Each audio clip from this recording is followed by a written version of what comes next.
नमस्कार, आप देख रहे हैं आवाज इंडिया, देश की भरोसेमंद आवाज। मैं हूं पिंकी। आइए नजर डालते हैं देश और दुनिया की 20 बड़ी खबरों पर। पाकिस्तान ने भारत के विदेश मंत्री एस जयशंकर के बयान पर कड़ी प्रतिक्रिया दी है, जिसमें उन्होंने पाकिस्तान की समस्याओं की जड़ उसकी सेना को बताया था। पाकिस्तान ने इस टिप्पणी को भड़काऊ और गैर जिम्मेदार करार दिया है।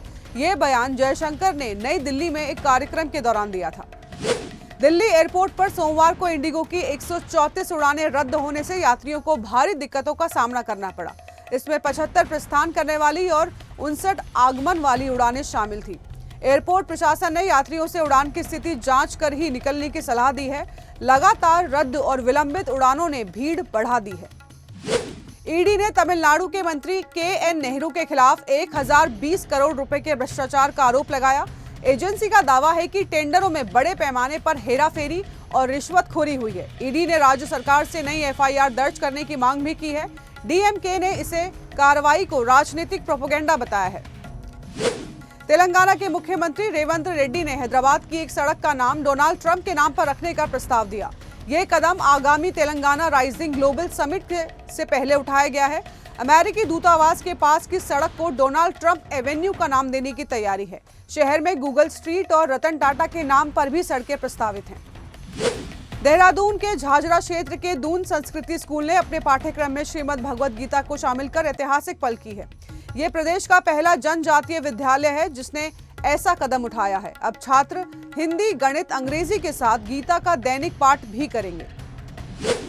मुंबई विश्वविद्यालय ने वेद और चरक संहिता को पाठ्यक्रम में शामिल करने का निर्णय लिया है। इसका उद्देश्य विद्यार्थियों को भारतीय संस्कृति और आयुर्वेद की गहरी समझ देना है।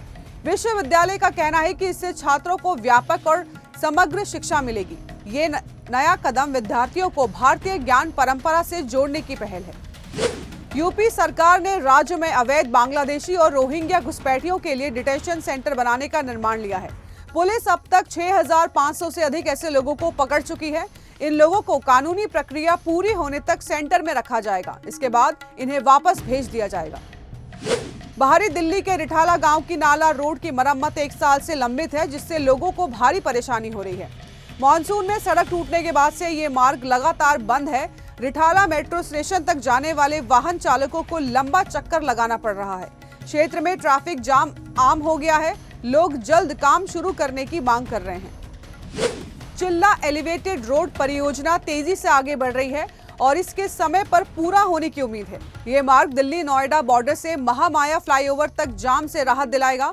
परियोजना पूरी होने से दोनों शहरों के बीच कनेक्टिविटी बेहतर होगी। इससे यात्रा समय कम होगा और आवागमन सुगम बनेगा।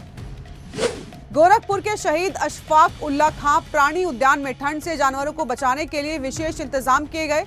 लक्कड़बग्गा, सियार, लोमड़ी, बंदर और भालुओं के बाड़ों में हीटर लगाए गए हैं। हिरन प्रजाति के लिए पुआल की मोटी परत बिछाई गई है। इससे खुले में घूमने पर भी उन्हें गर्माहट मिल सकेगी। भारत ने शंघाई में एक नए और आधुनिक वाणिज्य दूतावास भवन का उद्घाटन किया। इससे भारत चीन संबंधों को मजबूत होने की उम्मीद है। नए भवन में काउंसलर सेवाओं की बेहतर सुविधाएं उपलब्ध होंगी।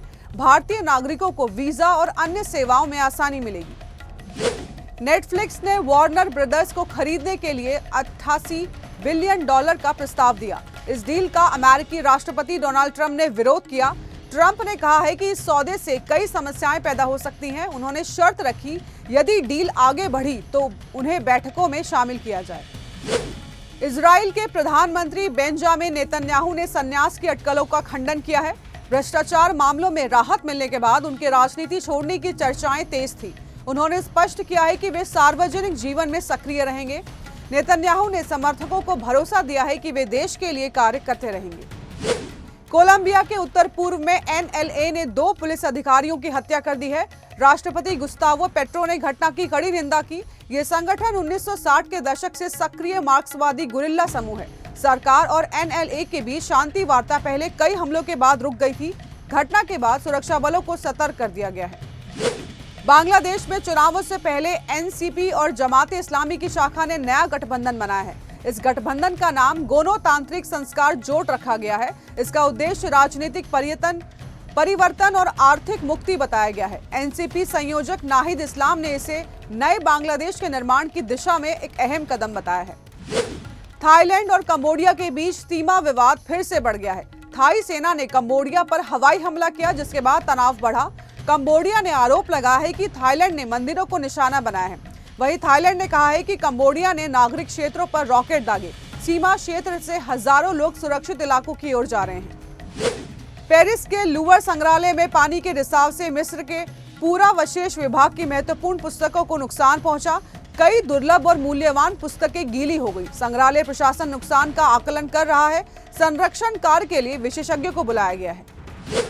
बंगाली अभिनेता कल्याण चैटर्जी का 81 वर्ष की उम्र में निधन हो गया है। वे लंबे समय से बीमार थे और कोलकाता के सरकारी अस्पताल में भर्ती थे। उनके निधन से बंगाल और बॉलीवुड जगत में शोक की लहर फैल गई है।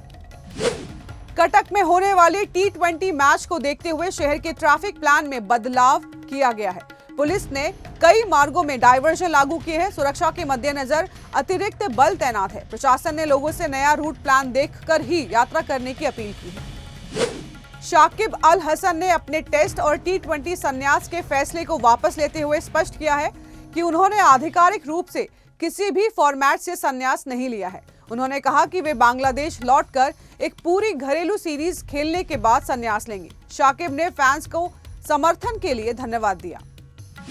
तो देश और दुनिया की बड़ी खबरों में फिलहाल के लिए इतना ही। जुड़े रहिए आवाज इंडिया के साथ, जल्द होगी मुलाकात। तब तक के लिए नमस्कार।